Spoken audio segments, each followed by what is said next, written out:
Hello বন্ধুরা, আবার চলে আসলাম ছোট্ট একটি মিনি ব্লগ নিয়ে। আজ আপনাদের দর্শন করাবো ইস্কন মন্দির। আজ ছিল রাধা অষ্টমী। সেই রাধা অষ্টমীর উপলক্ষে আমরা গিয়েছিলাম ইস্কন মন্দিরে।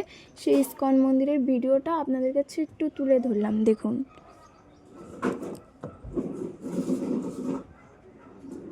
ইস্কন তো প্রচুর ভিড় হয়েছিল, দেখুন কত ভিড় হয়েছে।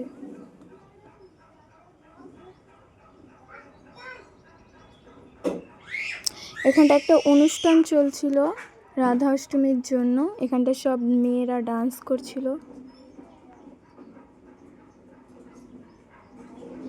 আপনাদের কাছে রাধা গোবিন্দর অল্প ভিডিওটা তুলে ধরি নাই, কারণ ওখানটায় ভিডিও করা বন্ধ ছিল, সেজন্য আপনাদের কাছে তুলে ধরিনি।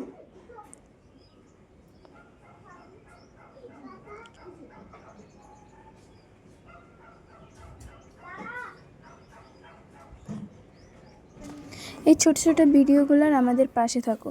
ভালো লাগলে লাইক, কমেন্ট, শেয়ার করো।